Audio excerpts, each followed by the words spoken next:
Hello student, anti net education preparation की sequence के regarding आज हम लोग बात करेंगे 5 एजुकेशनल फ़िलोसफीज़ की।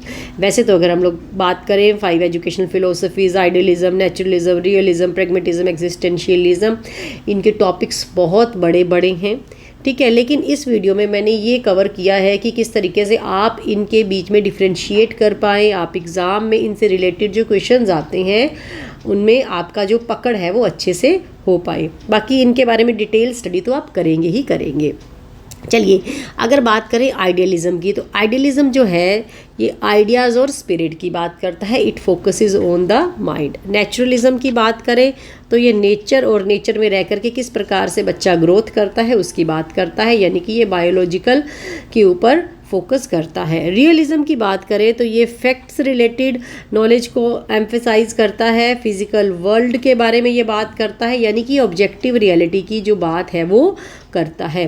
प्रैग्मेटिज़म की बात करें तो प्रैग्मेटिज़म जो है ये प्रैक्टिकल वर्क और अपने एक्सपीरियंसेस के ऊपर रिलेटेड ये थ्योरी है। देखो, प्रैग्मेटिज़म और रियलिज़म में अंतर क्या है। अगर मैं पहले बात करूँ प्रैग्मेटिज़म की, जो भी थ्योरी मैंने क्लासरूम में ली, अब उस थ्योरी को जब मैं अपनी प्रैक्टिकल लाइफ में उतारूंगी और उस थ्योरी को उतार करके जब मैं ये देखूंगी कि मेरी प्रैक्टिकल लाइफ में एक्चुअलिटी में क्या मेरी प्रॉब्लम्स सॉल्व हो पा रही हैं या नहीं हो पा रही हैं, और उन्हीं के आधार पर ही मैं अपने क्या बनाऊंगी, एक्सपीरियंसेस बनाऊंगी, और उन्हीं एक्सपीरियंसेस को ही मैं अपनी जो आगे उन्हीं एक्सपीरियंसेस के बेसिस पर ही मैं अपनी नॉलेज को आगे एनहेंस करूंगी, ठीक है। तो ये प्रैग्मेटिज़म है, यानी कि ये एक्शन ओरिएंटेड है। जो आपने सीखा उसे आप करके देखेंगे कि क्या वास्तव में वो नॉलेज काम में आ रही है, क्या वास्तव में वो नॉलेज वहाँ लग रही है या नहीं लग रही है। लेकिन जो रियलिज़म है वो फैक्ट्स के ऊपर आधारित है, तथ्यों के ऊपर आधारित है। ये ऑब्जेक्टिव रियलिटी की बात जो है वो करता है। देन बात करते हैं एग्जिस्टेंशियलिज़म की। एग्जिस्टेंशियलिज़म जो है ये कहता है कि हर एक व्यक्ति की अपनी पर्सनल फ्रीडम होती है और उसकी खुद की चॉइसेस होती है। वो अपने खुद की जो थ्योरी है ना वो खुद से क्रिएट करता है। हो सकता है कि मेरा जो सच हो किसी सामने वाले का वो सच नहीं हो, उसके लिए वो झूठ हो, यानी कि ये एक्सट्रीम इंडिविजुअलिज्म की बात जो है वो करता है। आई होप आप लोगों को इनके बीच में डिफरेंसेस जो है वो क्लियर हुए होंगे। चलिए थोड़ा और इसको पढ़ते हैं। बात करें हम लोग आइडियलिज़म, नेचुरलिज़म, रियलिज़म, प्रैग्मेटिज़म और एग्जिस्टेंशियलिज़म के बीच अल्टीमेट रियलिटी में ये सारे कैसे डिफ्रेंशिएट हैं। आइडियलिज़म जो है वो माइंड, स्पिरिट और आइडियाज़ की बात करता है। नेचुरलिज़म नेचर की बात करता है। रियलिज़म फिजिकल वर्ल्ड की बात करता है। प्रैग्मेटिज़म ये कहता है कि जो रियलिटी है वो चेंजेबल है और प्रैक्टिकल है। हो सकता है कि आज जिस थ्योरी से मेरी प्रॉब्लम सॉल्व हो रही है 2-4 साल बाद वो थ्योरी जो है उसमें मुझे कुछ चेंज करना पड़े, तब जाकर के प्रॉब्लम्स सॉल्व होंगी। जाहिर सी बात है कि आज से 10 साल पहले पढ़ने पढ़ाने का तरीका और था बच्चों, लेकिन आज जो है उसमें हम लोगों ने कुछ चेंज किया है, ठीक है। एग्जिस्टेंशियलिज़म जो है वो ये क्या कहता है कि रियलिटी जो है वो सब्जेक्टिव है और हर एक पर्सन की जो रियलिटी है वो अलग अलग है। इसीलिए अगर सब्जेक्टिव है तो हम ये बात करेंगे कि इंटरनल है, यानी कि हर एक व्यक्ति की अपना सच है और अपना ही झूठ है। और प्रैग्मेटिज़म जो है वो कॉन्टेक्सचुअल की बात करता है। देन बात करें वैल्यूज़ के आधार पर ये सारी थ्योरीज कैसे आपस में अलग अलग हैं। वैल्यूज़ की बात करें तो आइडियलिज़म एब्सोल्यूट, एटर्नल और कभी भी ना चेंज होने वाली वैल्यूज़ की बात करता है। नेचुरलिज़म की बात करें तो ये नेचुरल नीड्स के ऊपर इनकी वैल्यूज़ आधारित हैं। रियलिज़म की बात करें तो इनकी जो वैल्यूज़ हैं वो प्रैक्टिकल और ऑब्जेक्टिव है, ध्यान में रखिएगा। और प्रैग्मेटिज़म जो है ये कहता है कि जो आपने अपने एक्सपीरियंसेस के आधार पर वैल्यूज़ पाई हैं वही सच हैं, ये फिक्स नहीं है। आप according to the reality, according to the changing of the world आप अपनी जो वैल्यूज़ हैं उसे चेंज कर सकते हैं। वैल्यूज़ कभी भी फिक्स नहीं होती हैं, नॉट फ्लेक्सिबल। एग्जिस्टेंशियलिज़म कहता है कि हर एक व्यक्ति की वैल्यूज़ जो है वो पर्सनल हैं, अपनी खुद की बनाई हुई है और उसकी ऑथेंटिसिटी भी है। क्योंकि अगर मैं कुछ कह रही हूँ तो मैं अपने यहाँ पर अपनी जो मैंने सीखा है, अपने अनुभव लिए हैं, मैंने अपनी एक परसेप्शन बनाई है, तो उसके आधार पर ही मैं ये बात जो है वो कर रही हूँ। ये एक सेल्फ परसेप्शन की बात करता है, ठीक है। अगर इन सब में एम ऑफ एजुकेशन के आधार पर हम लोगों ने डिफ्रेंशिएट करना हो तो वो कैसे करते हैं? देखो, आइडियलिज्म जो है ये सेल्फ एक्चुअलाइजेशन की बात करता है, सेल्फ एक्चुअलाइजेशन की। किस तरीके से आप अपनी एक्चुअलाइजेशन प्राप्त करके हायर पोटेंशियलिटी तक पहुंच पाते हैं, और ये होगा जब आपकी स्पिरिचुअल और मोरल डेवलपमेंट होगी। ध्यान में रखिएगा, सेल्फ एक्चुअलाइजेशन का वर्ड आए तो ये आइडियलिज्म है। नेचुरलिज्म जो है वो सेल्फ एक्सप्रेशन की बात करता है। एक बच्चा नेचर में एक फ्रीडम के माहौल में रह करके अपने आप को एक्सप्रेस करना सीखता है, ये वर्ड ध्यान में रखिएगा। रियलिज्म की बात करें तो किस तरीके से व्यक्ति को इस रियल लाइफ के लिए प्रिपेयर करना है, ठीक है, यानी कि वो किस तरीके से इस वर्ल्ड की रियलिटी का सामना कर पाए, अपने आप को इस वर्ल्ड में खड़ा कर पाए। क्लियर है? ये रियलिज्म बात करता है। सोशल एफिशिएंसी यानी कि किस तरीके से आप यूज़फुल सिटीजन बने, आप अपनी जो पुरानी जो चीज़ें हैं, देखो उसको आप साथ लेकर के चले, लेकिन जैसे जैसे जो वर्ल्ड है वो चेंज हो रहा है, उसके साथ साथ आप नई नॉलेज भी अडाप्ट करें। आपकी जो नॉलेज है वो फ्लेक्सिबल होनी चाहिए। आप इस बदलते युग के साथ साथ नई नई प्रॉब्लम्स आएंगी, उन प्रॉब्लम्स को सॉल्व करने की भी आपके अंदर क्षमता जो है वो होनी चाहिए। इसीलिए ये सोशल एफिशिएंसी की बात करता है। आप तभी अपने अंदर चेंज ला पाएंगे, आप तभी नई नॉलेज को ले पाएंगे जब आपके अंदर इस समाज की नई नई रियलिटीज़ को एक्सेप्ट करने की, नए नए चैलेंजेस को एक्सेप्ट करने की क्या होगी, हिम्मत होगी। तो सोशल एफिशिएंसी की बात करता है प्रेगमेटिज्म। एग्जिस्टेंशियलिज्म, जहाँ पर भी स्टूडेंट्स सेल्फ आ जाएगा, सेल्फ डिस्कवरी, ठीक है, या फिर हमने पीछे पढ़ा था एक वर्ड सेल्फ मेड, है ना। तो ये सारे के सारे जो है वो एग्जिस्टेंशियलिज्म से रिलेटेड है, यानी कि किस तरीके से हमें इस जीवन में अपना पाथ जो है वो हासिल करना है, अपना पाथ ढूंढना है। हर एक व्यक्ति का जो है ना वो रास्ते अलग है, खोज अलग है, ठीक है। तो ये यानी कि सेल्फ डिस्कवरी एंड एग्जिस्टेंस जो कि ऑथेंटिक है, लॉजिकल है हर एक पर्सन के लिए, ठीक है, ये एग्जिस्टेंशियलिज्म कहता है।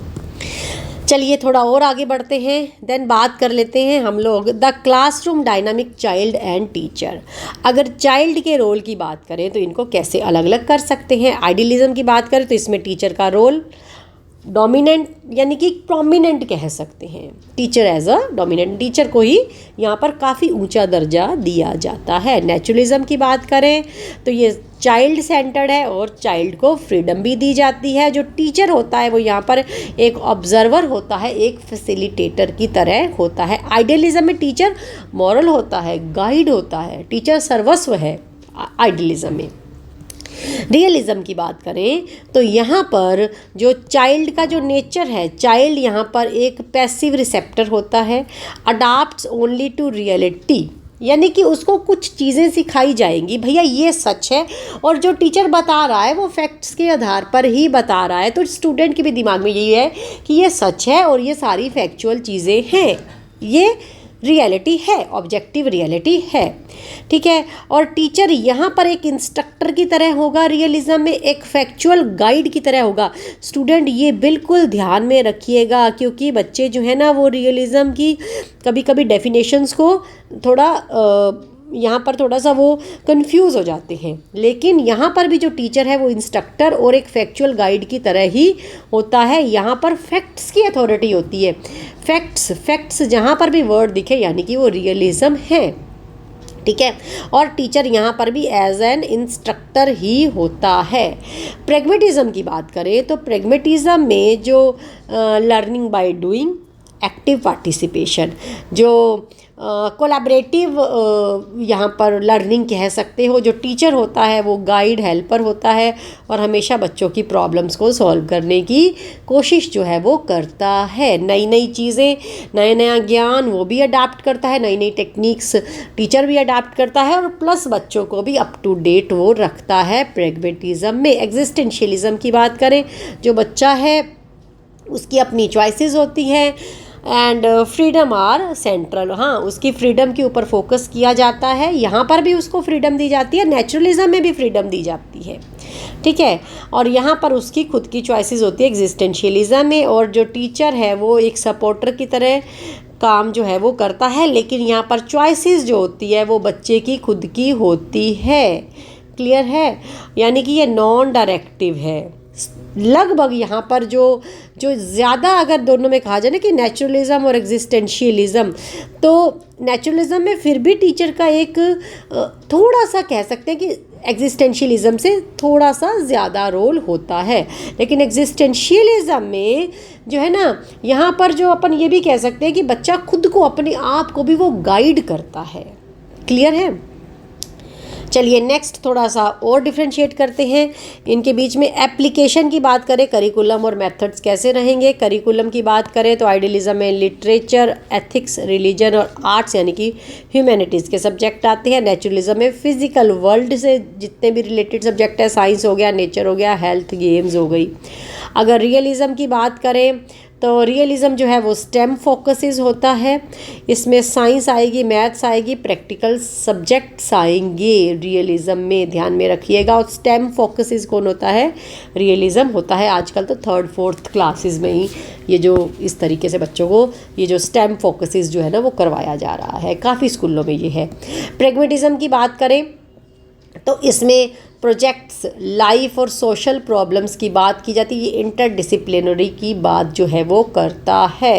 एग्जिस्टेंशियलिज्म में इंडिविजुअल होता है और फ्लेक्सिबल होता है as per according to the students personal choices. यहाँ पर सब्जेक्ट भी उसके चेंज किए जा सकते हैं, ठीक है। मेथड्स की बात करें तो आइडियलिज्म में डिस्कशन, लेक्चर, रिफ्लेक्शन मेथड होता है, यानी कि डायलेक्टिक मेथड यहाँ पर यूज़ किया जाता है। और नेचुरलिज्म में सेंसरी ऑर्गन्स का ज़्यादा यूज़ किया जाता है, करवाया जाता है, यानी कि एक्टिविटी बेस्ड होता है, ऑब्जर्वेशन एक्सपीरियंस बेस्ड होता है, क्योंकि नेचर की बात कर रहा है। और एम्पिरिकल मेथड रियलिज्म में यूज़ होता है। डेमोन्स्ट्रेशन होती है, ऑब्जर्वेशन होती है और साइंटिफिक मेथड होते हैं। हम बच्चों के सामने ये रखते हैं, भाई ये देख ले, ये फैक्ट्स हैं, तो स्टूडेंट उसको 100% मानेगा कि ये जो फैक्ट्स हैं वो रियल है, 100% रियल है। एम्पिरिकल है तो ऑब्जेक्टिव रियलिटी जो है वो बच्चों यहाँ पर आएगी ही आएगी। लर्निंग बाय डूइंग प्रैग्मेटिज्म में होता है। एक्सपीरियंशियल मेथड्स यहाँ पर होते हैं। ये सारे मेथड्स याद रखिएगा। इंट्रोस्पेक्टिव यानी कि खुद अपने आप को नॉलेज देना, अपना कहते हैं ना कि अपने सेल्फ डायरेक्ट करना अपने आप को, तो सेल्फ एक्सप्लोरेशन, फ्रीडम और सेल्फ रिफ्लेक्शन की यहाँ पर बात जो है वो की जाती है। चलो थोड़ा सा सम अप करते हैं इनका। देखिए स्टूडेंट्स, रियलिज्म और आइडियलिज्म, रियलिज्म में क्या है, फैक्ट्स बताए जाते हैं, ऐसे फैक्ट्स कि स्टूडेंट कहेगा यस दीज आर करेक्ट, ये सही है। आइडियलिज्म में भी क्या है, आइडियलिज्म में आइडियाज़, थॉट्स, जो टीचर ने बोला वो सत्य है। प्रैग्मेटिज्म और नेचुरलिज्म, इन दोनों में लगभग लर्निंग बाय डूइंग ही है। नेचुरलिज्म में टीचर उसको नेचर में छोड़ देता है, बच्चा अपने अनुभवों से चीज़ें सीखता है अपने सेंसरी ऑर्गन्स का इस्तेमाल करके। उसी तरीके से प्रैग्मेटिज्म में भी लगभग लर्निंग बाय डूइंग की बात होती है। लेकिन एग्जिस्टेंशियलिज्म में क्या होता है, जो स्टूडेंट है उसे एक बिल्कुल फ्रीडम का माहौल दिया जाता है, बच्चा अपने खुद के सच या झूठ वो बनाएगा, एक सेल्फ डायरेक्ट होएगा, उसे लगता है कि ये चीज़ सही है या ये चीज़ गलत है। Clear? The ultimate role of the educator shifts depending on where they stand on the spectrum, from a deliver of external facts to a facilitator of internal discovery। बिल्कुल सही बात है कि किस तरीके से आप बाहर की दुनिया की नॉलेज लेते लेते अपने आंतरिक ज्ञान तक पहुँचेंगे। लेकिन स्टार्टिंग में उसे टीचर की तो ज़रूरत जो है वो है ही है। टीचर का रोल जो है वो हर टाइम इम्पॉर्टेंट माना ही जाता है। तो मैंने जितना इनके बीच में डिफ्रेंशिएट मैंने आपके साथ डिस्कस किया। Hope this is clear to you. Thank you so much.